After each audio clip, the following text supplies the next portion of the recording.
how the Old Testament helps us to understand the New 旧 Testament. 约怎么样能够帮助我们更加理解新约呢？ I'd like to talk to you about jokes. 那我很喜欢讲笑话， I'm not going to tell you any jokes 那我接下来不是要跟大家讲笑话， because humor never goes cross-cultural. 因为你知道幽默这种东西哦，很 That's one 难 of the 跨文化的。 And that's interesting, even thinking about that. 而很有意思是，当你去仔细思想幽默或笑话这怎么运作的这回事儿的时候， So I don't know any Chinese jokes. 那对我来说，我是不太了解那个中文里面有哪些笑话。 I know lots of Jewish jokes. 我知道很多犹太文化里面的笑话， And I know Jewish jokes about Chinese. 我也知道犹太人呢，他们有一些关于中国华人的笑话。 But I'm not going to tell any. 那我不能绝对在这边绝对不能讲， But I'd like you to think about jokes. 但是我要让大家想想笑话是怎么一回事儿， How jokes work.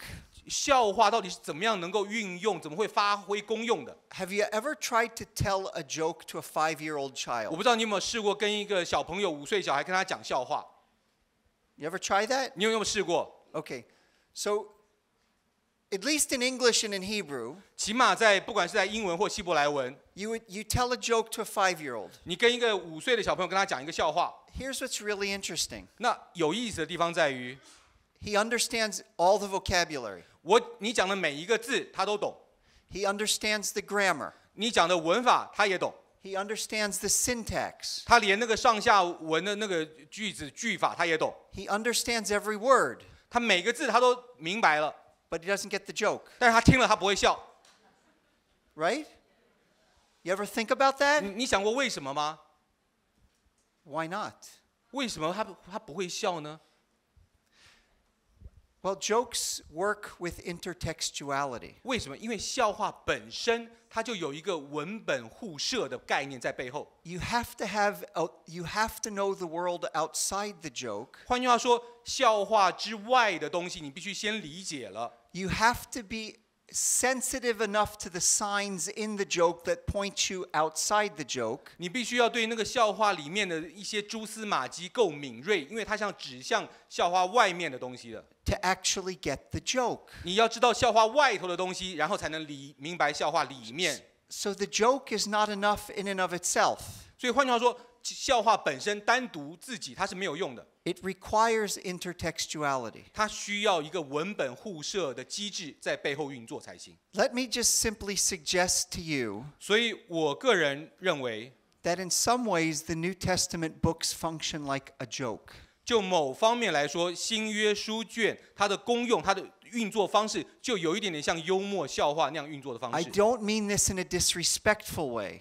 那我不是说这个新约是笑话，我丝毫没有不尊敬的意思。 But what I'm saying is that the New Testament authors many times subtly allude to well-known Old Testament 我要 passages. 讲的是新约作者，他常常在不经意之间，他就暗指了旧约的经文。 And you may know the Greek perfectly. 即便你对希腊文了解100%， You may know the Greek syntax and grammar perfectly. 即便你那个终极希腊文文法考第1名， But if you miss the allusion, 但是如果你看不出来它背后的那个含沙指涉的那个意象的话， you don't get the joke. 你其实根本看不懂他要传递的信息。 So I'd like to suggest that the New Testament is filled with allusions. 所以我认为新约里面其实充满了各式各样的这种指涉或文本互涉的现象。 Now, an allusion is different than a citation. 那你知道那个指涉跟引用这是2个不同的概念。 Citations are easy to find 引用或者说引用旧约经文，这个比较容易发现， because Paul or John will say, as Isaiah said. 因为比方说保罗或约翰就说，你看，正如先知以赛亚说点点点。 But with allusions and echoes, 但是不管是暗示或是那个呼应呢， they use phrases and words that are unique to Old Testament 他们 passages. 会用一些特殊的词汇，而且是这些词汇是只有旧约圣经里面才用的。 And they assume that the readers get the joke. 他们会假设读者读到了这些关键字的时候呢，就明白背后这个笑话要传递的含义。You might say to me, but Seth, that sounds ridiculous to me. 那在座可能有人会说 ，Seth， 你讲这话就太夸张了。He's writing to Gentiles. How would they know the Old Testament? 那保罗明明是写信写给外邦信徒嘛，那外邦信徒哪里会懂旧约呢？ Well, remarkably, the Old Testament was available in Greek. 但是不要忘了，旧约圣经其实是当时是有70是一本有希腊文的译本存在的。We know that many of the Gentiles that came to faith at first were God-fearers. 那你知道很多外邦信徒相信耶稣信徒之前呢，他们其实是所谓的犹太教的那些敬畏神的人。Who would actually go to the synagogues to hear the Old Testament read. 有些人其实甚至会先去犹太会堂去听犹太会堂怎么去朗诵、阅读，甚至讲解旧约圣经。Not to mention, there were not many television channels back then. 那更不用提了，当时有很多那个第4台全部都在讲这些事 So 情， they would turn on their 所 television, 以他们会打开电视第4台， and there was nothing to watch. 然后因为没什么节目好看，跟台湾一样， And so they entertained themselves 所以他们只好 with literature. 回过头来读圣经， And they knew the Old Testament. 所以他们懂旧约的。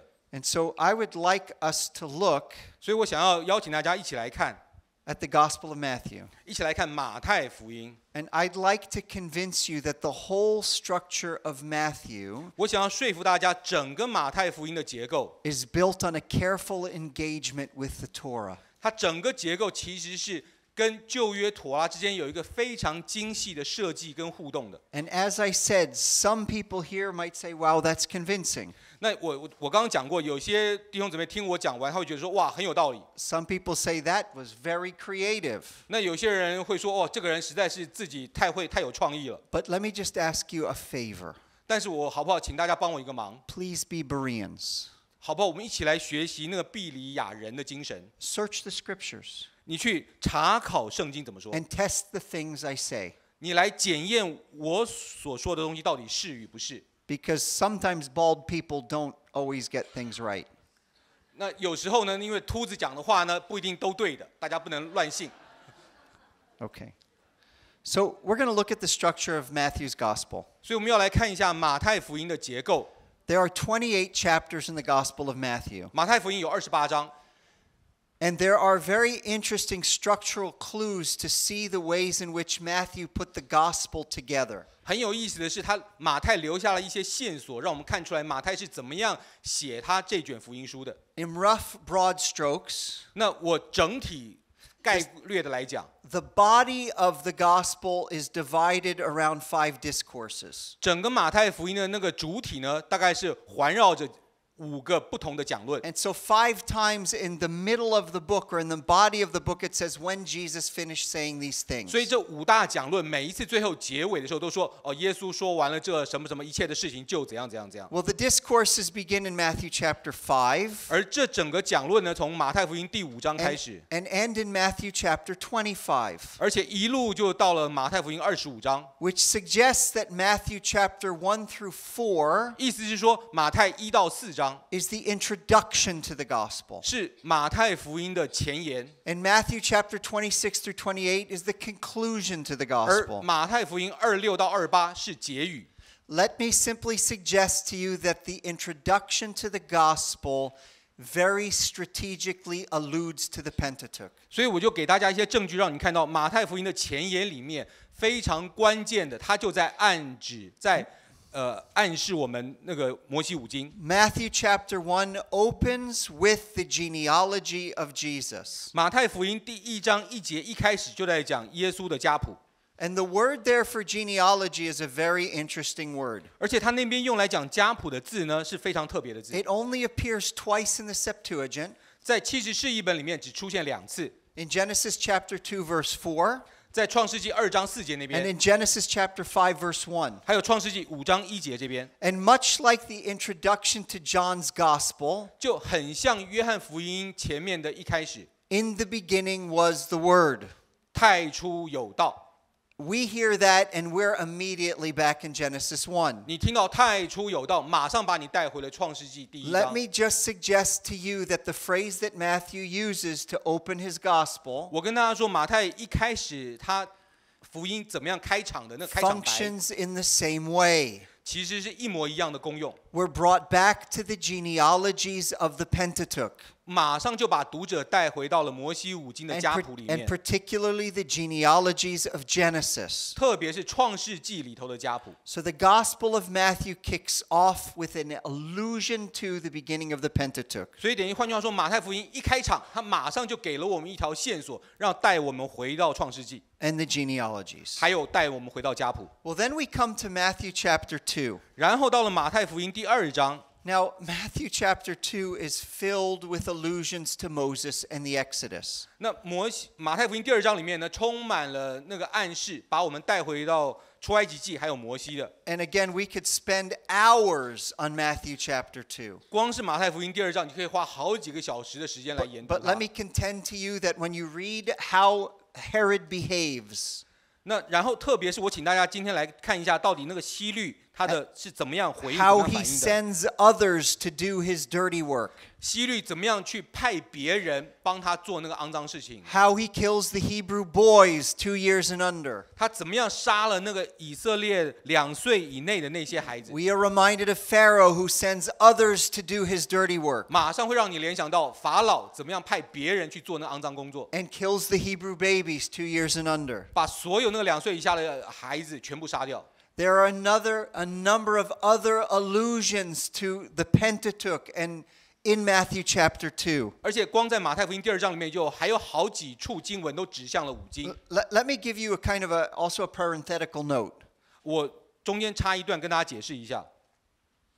The Nestle-Alant 28, which is the Greek New Testament. 那个希腊文新约有一个叫 NA28 最新的版本， Even if you don't know Greek, 即便你不懂希腊文， I think it's a tool that everybody should have. 我觉得每个人都该有这个 NA28 当 Because 做 in the 工具， margins of the Nestle-Alant, 因为在那个 NA28 这个希腊文圣经它的编注， they have a system of cross-references back to the Greek Old Testament. 他们就有一个那个旧约的参照经文对照表。 And whenever these Greek scholars see shared phrases and terms in the Septuagint, 那每一次当这个新约用的经文跟这个旧约其实是一本中间有那个字词呼应的时候， they reference it in the cross-references. 他们就在这个 NA28的圣经的旁边呢给你标注下来。 So even if you don't know Greek, 即便你看不懂希腊文， you get a very scholarly opinion 你马上可以得到一个非常有学术权威地位的 about connections back to the Old 学 Testament. 术权威地位的那个经文的参照， I think it's very important. 马上把你带回旧约，我觉得这个很有用。 So you can look in Matthew chapter 2 at how many allusions to the story of Moses 所以 and 你 the 可以看一下 Exodus. 马太福音第2章里面，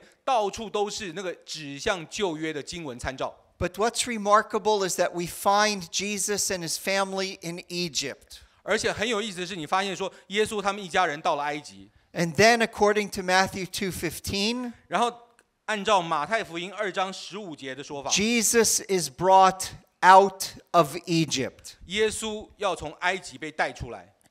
Given all the other allusions to Pharaoh 然后呢，你从前面关于所有那些指向法老的 and the 经文， Exodus story, 还有那个出埃及的故事， I believe that Matthew is drawing a connection between Jesus' exodus out of Egypt 那我觉得马太在这边很清楚要告诉我们说，是要把跟出埃及记跟耶稣连在一起了， and Israel's exodus out of Egypt. 把耶稣的出埃及跟以色列的出埃及两件事情要连在一起。 Moses' birth in Exodus 而摩西在出埃及记他的出生、降生、诞生的故事， and Jesus' birth in Matthew. 而马太福音里面耶稣诞生的故事。 So we begin with a genealogy, Matthew chapter 1. 所以从马太福音第1章开始，就用家谱这个线索告诉 In 我们。 Matthew chapter 2, Jesus is brought out of Egypt. 而到了马太福音第2章，耶稣带出埃及。 In Matthew chapter 3, 而到了马太福音第3章， verse 13, 第3章13节， we suddenly find a body of water. 你看到了水。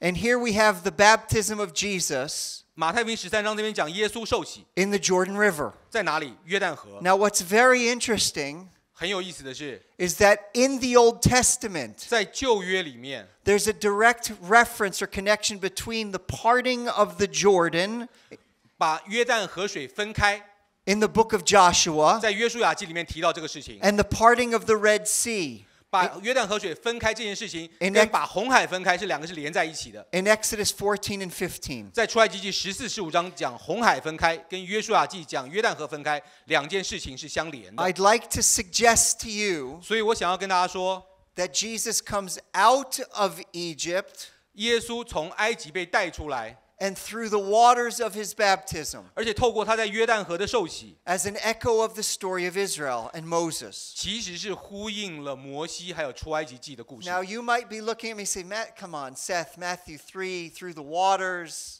你可能会看着我说 ，Says 拜托，就是从水里然后出来，你就要这样想。 The mosquitoes kept you up all night last night. 然后那个一定是昨天晚上蚊子把你咬得满头包，你昏了。 You didn't sleep enough. 你昨天晚上一定没睡好。 Well, I'd like you to consider Matthew chapter 4. 那我请大家继续看马太福音第4章。 After Jesus comes through the waters of his baptism, 耶稣从水里面起来，受完了洗礼。 Matthew 4:1, he's led out into the wilderness 马太福音第4章一开始，他就说耶稣被引到了旷野， to be tested. 要接受试探。 And what's really remarkable 非常特别的是， is that the order of Matthew's temptations 那个马太福音记载里面那个试探的次序， is different than the temptation narrative in Luke. 跟路加福音里面记载那个试探的先后次序不一样。 The order of Matthew's temptation 马 narrative 太福音里面那个试探的次序 has been arranged to track Israel's temptation after the crossing of the Red Sea. 之所以这样安排，是为的是要贴近照着以色列人出埃及的时候所接受试探的次序。 And so the first temptation has to do with food. 所以第一个试探一定要跟食物有关， The second temptation has to do with the testing of God. 第二个试探呢一定要跟来试探上帝有关系。 And the third and final temptation has to do with bowing down to a false God. 第三个试探一定是要跟拜假神有关。 And Israel's temptations after they left Egypt 你还记得那个以色列当他们离开埃及时候所经验过的试探吗？ began with food and water, 然后第一个水食物， went to the testing of the Lord, 然后接下来他们就试探主， until finally Israel bowed down to a false God 然后接下来以色列人他们就拜假神 at 去 the 了， golden calf. 然后拜金牛犊了。 Now, let me simply say a word here that's important. 那我在这边跟大家讲一个字一句话非常关键。 Other scholars have seen what I see here. 别的学者跟我刚才看到的东西其实都一样， And they would say that, so Jesus is the new Israel. 所以有些人看到这样子的平行之处，就说哦，原来耶稣就是所谓的新以色列。 I think that conclusion is a critical mistake. 我觉得他们这样子的结论呢是错，而且错的 Because 很夸张。 then it's often said that Jesus is now the true Israel. 因为他们接着那个论点就会往下推论说，所以耶稣是真的以色列， And everybody who believes in him is now part of that new true Israel. 所以任何相信耶稣的人，全部都是属于这个新的以色列、真实以色列的群体了。 Let me simply suggest to you that this is not presenting Jesus as the true Israel. 那我认为呢，这段经文不是要告诉我们说耶稣是这个真的以色列， But as the truest Israelite. 而是最真正最道地的架杠的以色列人。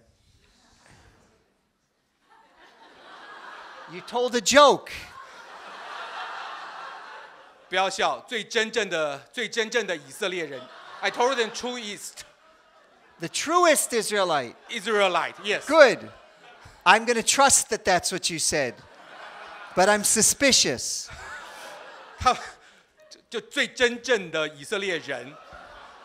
Let me suggest to you that Jesus defeats the devil in his temptation 我认为说，耶稣在试探的过程当中打败了魔鬼， on behalf of Israel, 是代表以色列打败了魔鬼， not to replace Israel. 不是为了要取代以色列，所以打败魔鬼。 Matthew opens up with the promise that he came to save his people, 因为马太一开始讲的是说，耶稣来就要拯救他的百姓的， not to replace his 不是 people. 来取代他的百姓的。 Aaron the high priest was dressed like Israel, 而亚伦大祭司他穿着上面就是好像是以色列一 to 样， represent Israel. 目的是要代表以色列来献祭。 David defeated Goliath 大卫打败了歌利亚， on behalf of Israel, 是代表以色列来打败歌利亚， not to replace Israel. 不是要取代以色列。 And so Jesus here is representing his people 所以耶稣在这里是代表了他的百姓， and all people. 而且是所有的百姓。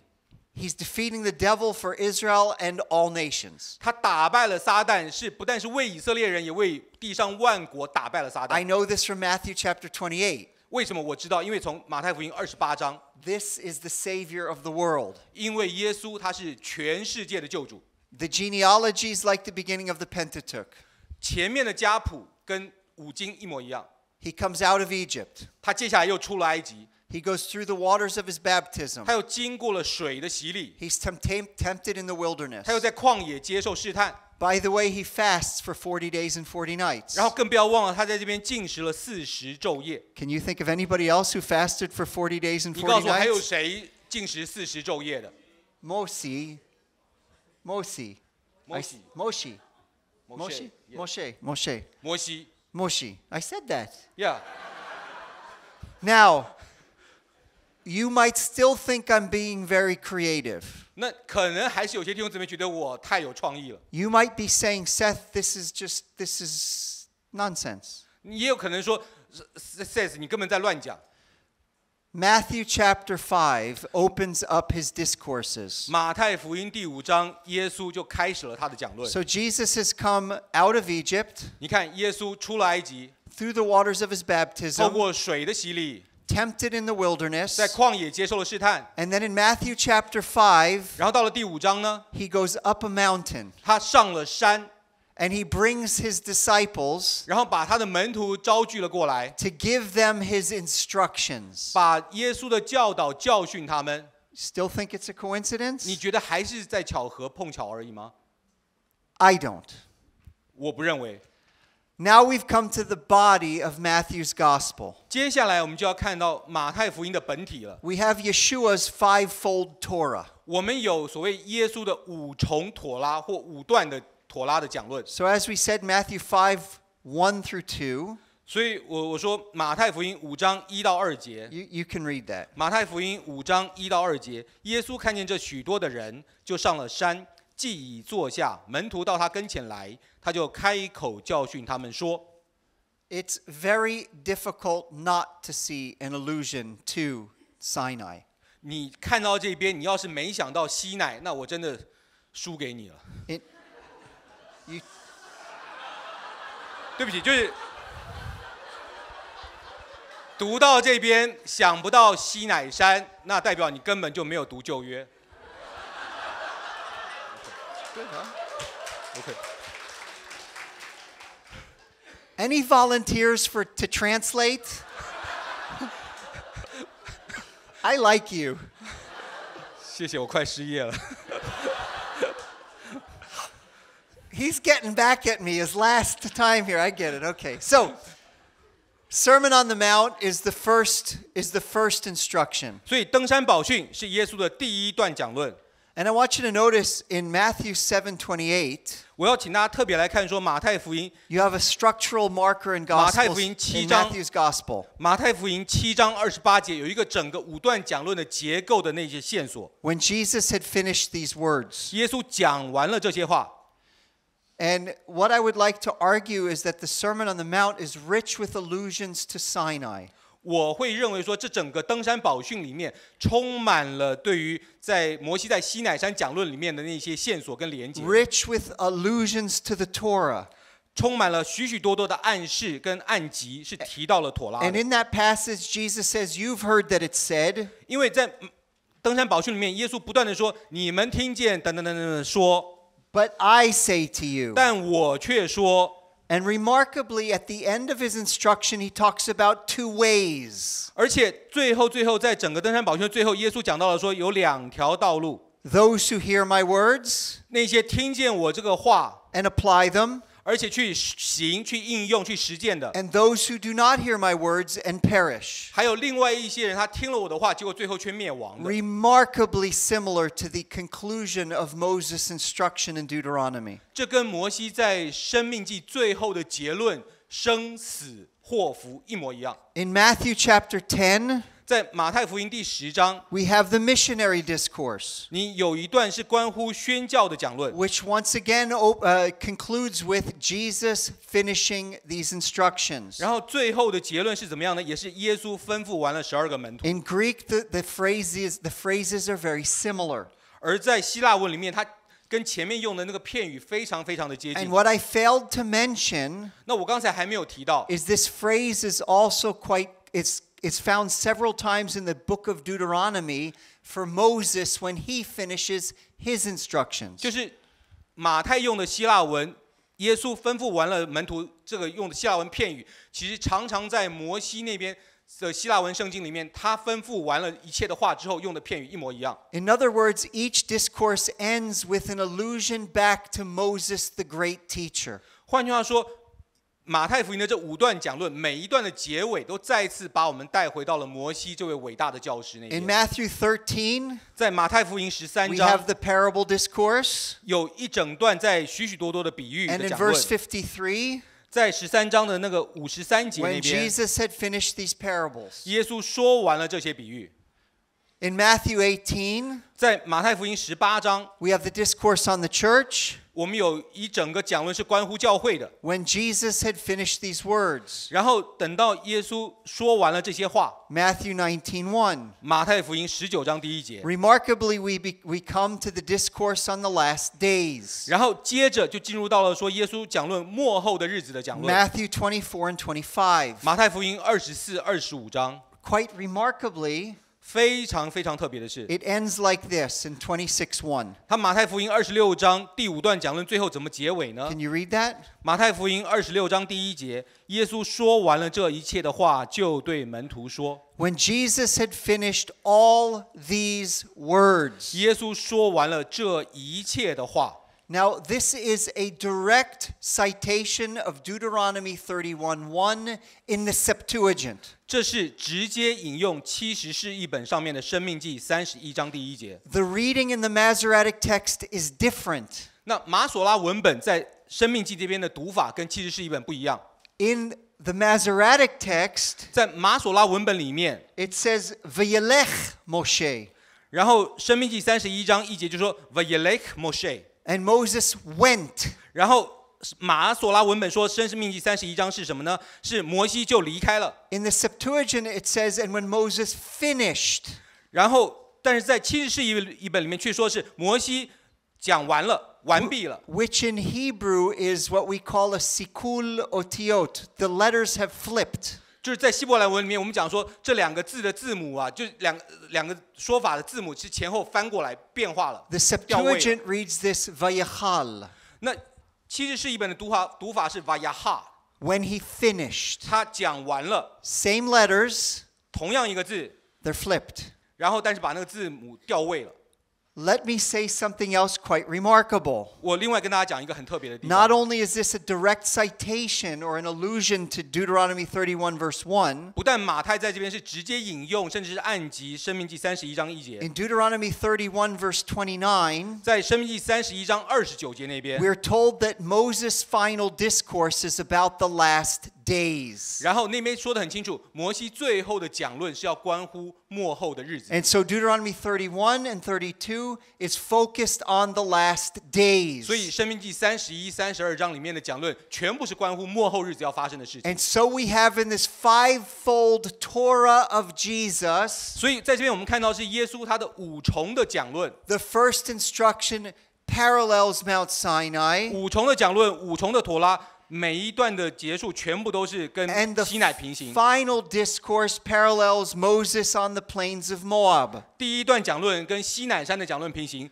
最后一段讲论跟摩押平原摩西的讲论平行。 Where like Moses, he proclaiming what will take place in the last days. 就好像当年摩西一样，耶稣在宣告未来在末后日子要发生的事情。So we see a direct comparison between Jesus and Moses. 所以我们再一次看见了有个很清楚的连结跟对比，把摩西跟耶稣放在了一起。Now let's look at the conclusion of the Gospel of Matthew. 那我们再来看看马太福音最后的结尾是怎么结尾的。 Matthew 26 through 28.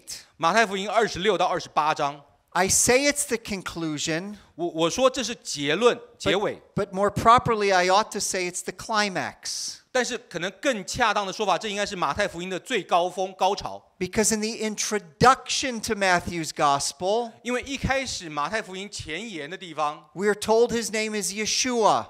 马太就告诉我们说，他的名要叫耶稣， Salvation, 意思是说拯救救恩， because he will save his people from their 因为 sins. 他要把他的百姓从罪恶当中拯救出来 The。conclusion of Matthew, we are shown how he does it. 而马太福音的结尾就告诉我们，耶稣要怎么样达到他的使命。 In the introduction to Matthew, 在马太的前言里面， we're told that he is called Immanuel, 马太告诉我们说，他要称为以马内利， God with us. 神与我们同在。 At the conclusion to Matthew, 到了马太福音最后的结尾地方， we see that Jesus is with us even until the very end of the 我 age. 们看到耶稣告诉我们说，他要与我们同在，直到世界的末了。 In literary terms, this is an inclusio, an envelope 在 structure. 文学上，这叫做首尾呼应的一个手法。 But I want you to notice that after Jesus delivers his fivefold instruction, 但我要让大家特别注意到说，耶稣讲完了前面的五重讲论之后， he makes a new covenant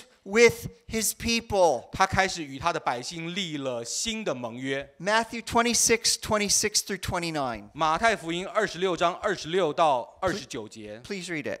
他们吃的时候，耶稣拿起饼来，祝福就擘开，递给门徒说：“你们拿着吃，这是我的身体。”又拿起杯来，注谢了，递给他们说：“你们都喝这个，因为这是我立约的血，为多人流出来，使罪得赦。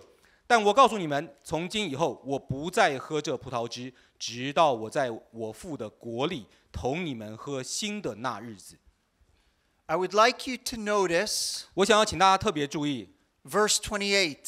特别是28节， He says, This is my blood of the covenant which is poured out for many. 他说：“这是我立约的血，为多人流出来的。” This is a direct allusion or echo back to the Mosaic covenant in Exodus chapter 这 24. 完全是直接暗示或者说指向了那个出埃及记24章那边的立约。 The blood of the covenant that Moses made with the people of Israel. 摩西用血跟以色列百姓立了约。 Here we see the new Moses 现在我们看到了一位新的摩西， making a new covenant 建立起了新的盟约， with his 12 disciples. 跟他的12个门徒建立了新的盟约。 Very interestingly enough, 很有意思的是， after Jesus raises from the dead, 耶稣死里复活之后， we have the Great Commission. 我们有了这个所谓的大使命。 In Matthew 28, verses 18 through 20, 在马太福音28章18到20节， all authority is given to me. 他说：“天上地下所有的权柄都给我了， Go and make disciples of all nations. 你们要去使万民做我的门徒。” Jesus is in the Holy Land, 而耶稣当时他是人处在圣地， and he's sending his 12 disciples out to take the world. 然后他差派他的门徒出去， Which- 去夺下整个世界。 Which is in some ways a mirror image of the end of the Pentateuch. 所以这某方面其实也是呼应了五经最后的结尾。 Moses is outside the promised land with the 12 tribes. 摩西在应许之地外与12个支派在一起， And he commands them to go in and take the land. 然后摩西吩咐他们说要进入应许之地，要夺下那地。 And in inverted fashion, Jesus now sends his disciples to take the world for him. 耶稣同样的差派他的门徒出去夺下整个世界。 Now, 好， I'd like to suggest to you 我想要跟大家说， that these parallels are very convincing to me. 刚才跟大家讲的这些平行之处，对我来讲非常具有说服力。 That I do not think this is a coincidence. 所以我从来不觉得它中间只是纯粹的巧合而已。 Let me also suggest something else. 我另外也要跟大家讲， This is an extended literary analogy. 这是一个你可以说是扩充的文学类比的手法。Which is in Hebrew? 在用希伯来文怎么说呢？ You got to say it, remember? 马塞亚佛德良命，雷巴命。Good! Maaseh avot siman lebanim. All 好，大 right? 家一起说一遍。So, in literary analogies, 在文学类比的手法当中， many times the point of the comparison 很多时候当那个你看到作者要让你给你线索做比较的时候， between both texts 就两段经文让你开始要做比较的时候， is not so much on the ways that they're similar, 不只是要让你看见他们相同之处， but in the ways that they're different. 而且他更要你看见他们两段经文差异的地方。 And yes, Jesus is like Moses. 没有错，耶稣是像那个新的摩西。 Yes, he is the prophet like Moses. 是的，没有错，他是像摩西那样一位的先知。 Yes, he's like Israel, the son of God. 是的，没有错，他是像以色列，是上帝的儿子。 But let's look at the lack of parallelism 但是 between the 我 two. 们接下来看看这两者之间的差异之处，哪些地方是没有平行的。 Remarkably, when Jesus goes up the mountain in Matthew chapter 5, 很有意思的是，在马太福音第5章，耶稣上了山的时候， and we as readers are reminded of Moses who brings his select few up Mount Sinai. 然后你就会想到摩西怎么样带了他的选召了几个人，带着他们一起上山。 Moses went up the mountain 摩西上了山， to give God's law. 然后呢要颁布上帝的律法。 And now Jesus is speaking about his words. 但是耶稣上了山是讲耶稣自己的话。 You've heard that it said, but I say to you. 耶稣说：“你们听见有话说，但我告诉你们。” Jesus is saying, Jesus is giving the two ways as his words. 耶稣是把这两条道路当作是耶稣自己的话颁布了出来了。 The fool doesn't listen. 而且那些愚昧人他们不听， The wise man listens. 那智慧人听了。 Do you get the lack of comparison 大家有 here? 没有发现耶稣跟摩西中间有一些不一样的地方了？ In other words, 换句话说， suddenly Jesus is no longer like Moses. 突然之间登山宝训上面那个耶稣不再是像摩西一样了， He is Emmanuel. 他是以马内利，神与我们同在的那一 He's 位， God. 他就是神。 Matthew 11:28 through 30. 好吧，我们一起翻开马太福音11章28节到30节。凡劳苦担重担的人，可以到我这里来，我就使你们得安息。我心里柔和谦卑，你们当负我的轭，学我的样式，这样你们心里就必得享安息。因为我的轭是容易的，我的担子是轻省的。好，谢谢。 I think we've gotten very used to this passage. 我想这段经文我们大家都可能已经很熟了， It's a very popular passage to quote. 这很熟悉的经文，很多人在引用。 But without the Old Testament background, 但是如果你没有旧约的背景的话， we really miss how unbelievably scandalous this passage 你 is. 其实根本没有办法想象，其实这一段经文其实是非常非常夸张、不可思议的。 How startling this passage is. 这一段经文，你真的是有旧约背景的人读起来会下巴都要掉出来的。 Let's put these words in Moses' mouth. 你如果把这些话你塞回到摩西的嘴巴里，看看会怎么样？ Come to me, all who are weary and heavy laden, 摩西说：“凡劳苦担重担的人都到我这里来， and I will give you rest. 我摩西要让你们得安息。” Start looking for the stones on the ground. 你开始，你看到吗？马上就有人要找地上石头，准备要 K 人了。 If Moses said that, he'd be guilty of blasphemy. 如果摩西敢这样讲话，他马上是亵渎上帝的罪啊！ Put those words in any other prophet's mouth. 换句话说，你把这一番话你放进旧约任何一个先知的嘴巴里面， Blasphemy. 亵渎。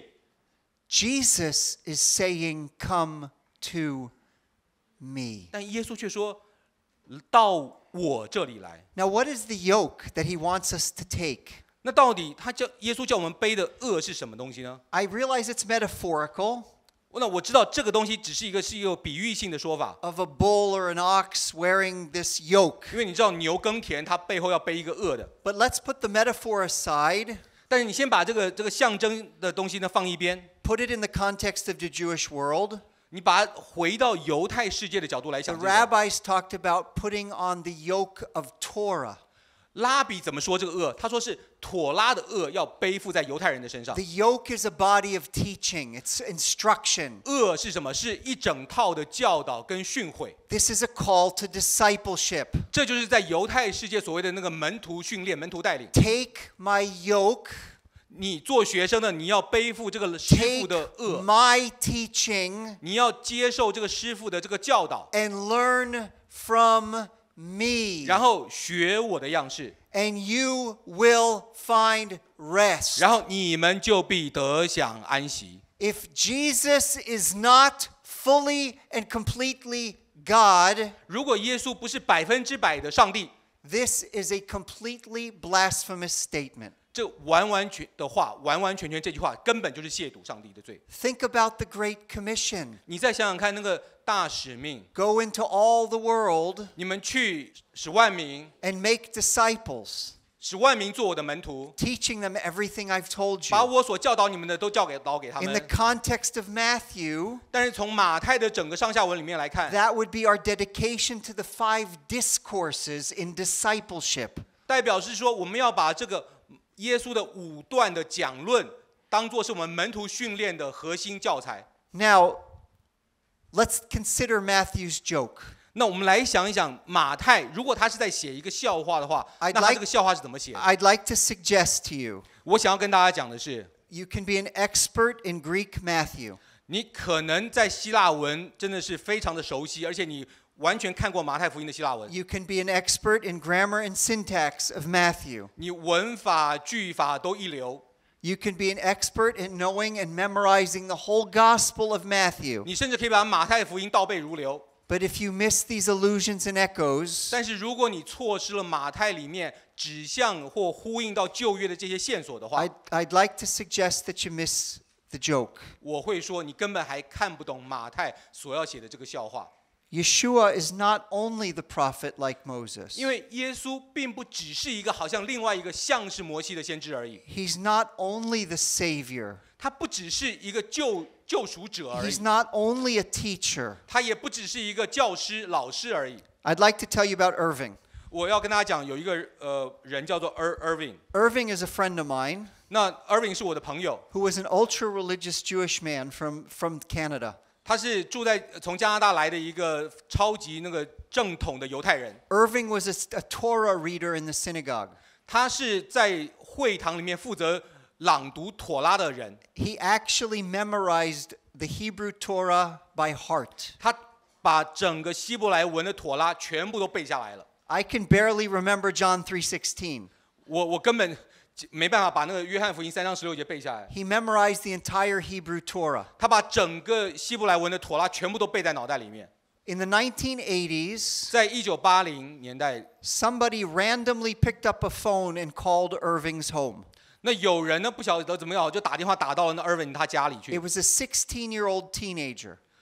是一个16岁的那个青少年。 Hi, my name is. 然后他就跟他说：“哦，我名字叫 I believe in Jesus, 我相信耶稣。” and you need to believe in Jesus too. 然后就直接跟那个我的朋友 Irving 讲说：“你也要相信耶稣哦。” Irving said, "What are you talking about? 然后 Irving 电话就说：“你在讲什么东西啊？ I'm an Orthodox Jew." 我是一个犹太人呢，正统的犹太人呢。” And so this young man said, "I can prove to you from the Old Testament that Jesus is the Messiah. 然后那个人就在电话里面说：“我从旧约就可以证明给你看，耶稣就是弥赛亚。 I don't even need the New 我 Testament." 根本不用新约就可以证明给你看。” Irving said, "Be my guest." Irving 说：“来呀，出招吧。” Every week he would call Irving 然后每个礼拜这个人呢，他就打电话给 Irving， for an entire year. 然后整整打了1年。 Every week he would share a messianic prophecy. 每一个礼拜呢，那个打电话的人呢，就跟 Irving 分享一节那个弥赛亚的经文。 Every week Irving would refute it with Rashi's interpretation. 然后每个礼拜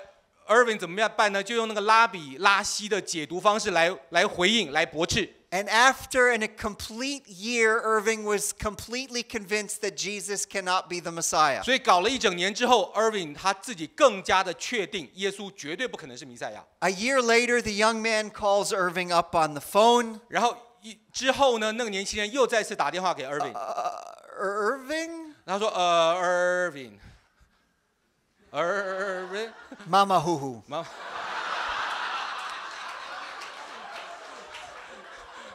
这钱也太难赚了吧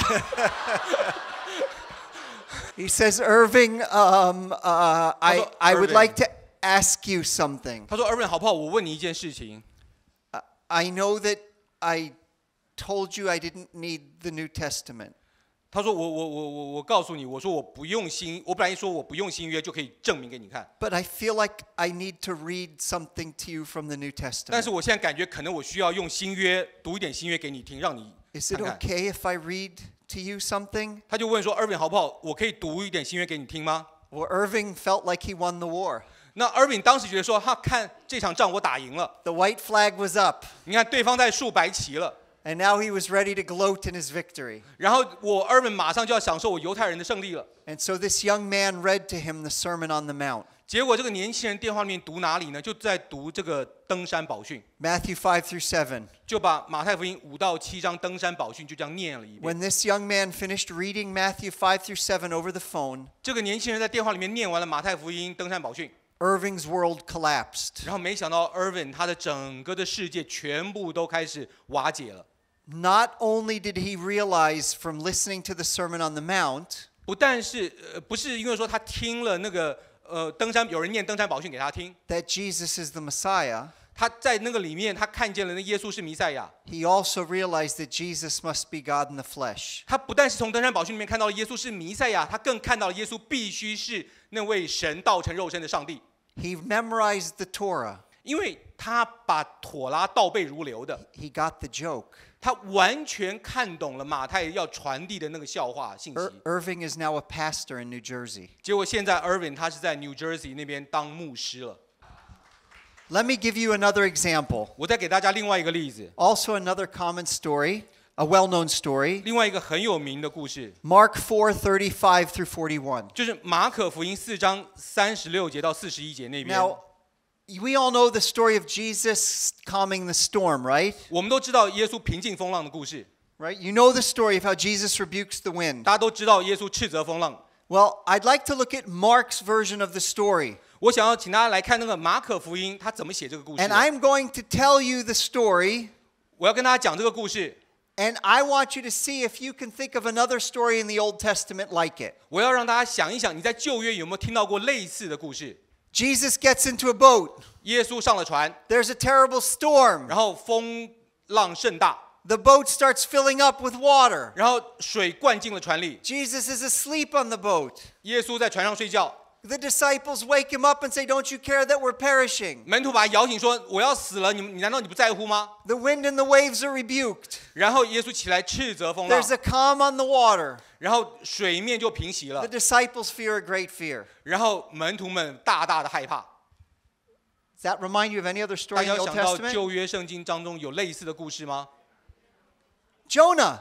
约拿没错。 And you'll notice in the Nestle-Alant 28 for the Greek readers here, 你如果能够读希腊文，你看那个NA28的圣经，它旁边就有注记，就是标回约拿。 there are a number of strategic allusions back to Jonah chapter 1. 有好几处经文都很明显的就指向了约拿书的第1章。 So in Mark 4:37, the wind 比方说马可福音4章， the wind is on the waters and the boat starts to fill up. 比方说波浪打入船内，船要满了水。 In Jonah chapter 1 verse 4, 然后约拿1章4节说， God hurls a great wind on the waters 耶和华使海中起了大风， and the ship is about to break up. 船几乎要坏掉了。 In Mark 4:38, 马可福音4章38节， Jesus is asleep on the cushion 耶稣在船尾上睡觉，枕着枕头睡覺， and he's woken up by his disciples. 门徒把他叫醒了。 Teacher, do you not care that we are perishing? 夫子，我们丧命，你不顾吗？ Jonah in Jonah chapter 1 verses 5 and 6, 约拿1章5节6节， he's fast asleep in the boat. 约拿在船上睡觉， The captain comes up, 然后那个船主到了他那里， wakes him up, 然后把他摇起来， says, "Don't you care that we're going to perish?" 我们要死了，难道你不在乎吗？ In Mark 4:39, 马可福音4章39节， Jesus wakes up, 耶稣醒了， he calms the storm, 他斥责了风， and the storm dies down. 然后风就止住了。In Jonah 1:15, 约拿1章15节， Jonah is thrown inside the water, 把约拿丢进了海里， and in a strange reversal, 然后奇妙的翻转， he's eaten by a sushi. 他就被寿司吃掉了， Right? And the wind and the storm is calmed. 然后风浪又平息了。 In Mark 4:41, 在马可福音4章41节， these Jewish disciples 这些犹太门徒 fear a great fear. 大大的惧怕， But these Jewish disciples 但这些犹太门徒 in the Gospel of Mark 在马可福音的笔下， never miss an opportunity to miss an opportunity. 他从来每一个能犯错的机会，他全部都抓住了。 And they don't get him. 他们就是不懂，鱼丸到底。 And they say, who then is this that even the wind and the waves obey him? 他们竟然会问这样问题，说这个到底是谁？连风和浪都听从他了。 We look at Jonah's boat, 但 Jonah 是你看约 1:16. 拿1章16节怎么说？ These pagan sailors 那些外邦的水手， who are not supposed to know anything 他们根本什么都不应该都不懂的。 see the sea calmed. 结果看见那个海浪平 They 静了， fear a great fear. 结果大大的敬畏， And notice who they fear. 知道该敬畏耶和华。 Yehovah. Amen. I did that good, I think. Yes. Excellent. Listen, 听好了， it's not just the comparison that is startling. 不但是那个两者之间的对比会让人惊讶， It's the lack of parallelism. 甚至是中间的差异都会要特别带出你的注意。 The disciples are more dense than pagan sailors. 换句话说，这些门徒他比那些外邦的水手还更愚顽， And Jesus is God in the flesh in their boat. 而耶稣正是这位道成肉身的上帝，就跟门徒在同一艘船上。 When the text says, who then is this? 那当那个门徒在问说这到底是谁， It's a riddle that can only be solved when you know the Old Testament. 你该怎么回答这个谜语呢？其实只有懂旧约背景的人才能够回答。 Rebuking the sea in the Old Testament is an exclusively divine action. 因为能够斥责风浪的，在旧约里面是完完全全只有耶和华神能做的事。 In Psalm 107, God calms the storm. 比方说，在诗篇107篇里面，上帝斥责海。 The shocking punchline in this little story 那在这个小小故事里面，非常让人震惊的那个他要传递的那个梗在哪里？ Jesus is Yud He Vav He. He is Yehovah. 耶稣就是耶和华。 I've heard people say that Mark has a low Christology. 有人跟我说，马可福音它其实是那个基督论是属于比较低的基督论。 It's only low for those who've not heard the joke. 之所以会说它低的人，是因为他们根本看不懂马可要传递的这个笑话的梗。 I could give you so many other examples from the Old Testament 我可以给大家好多旧约里面的例子， and 给 how 大 it 家看 helps us understand the New Testament. 可以帮助我们来更加认识新约的。 In the book of Revelation, it's the Exodus story. 在启示录里面，他要回应的是出埃及记的故事。 You've got the lamb, you've got the plagues, 你 you've 有 got the 羔 song 羊， of 你有瘟 Moses. 疫， John the Baptist is dressed like Elijah the prophet. 而施洗约翰他穿的就像先知以利亚一样。 And I could give you many other 还有 examples. 好多的经文。 Conclusion. 结论， We can never truly get the New Testament's joke without carefully reading the Old Testament. 如果你不花时间仔细阅读旧约，你永远不可能搞懂新约要传递的那个信息跟它的梗在哪里。 And we must learn to receive the testimony of the New Testament like Bereans. 我们都要学习毕里亚人的精神，来认真的领受旧约、新约当中的见证，还有旧约要传达的信息。 God bless you. 愿神祝福大家。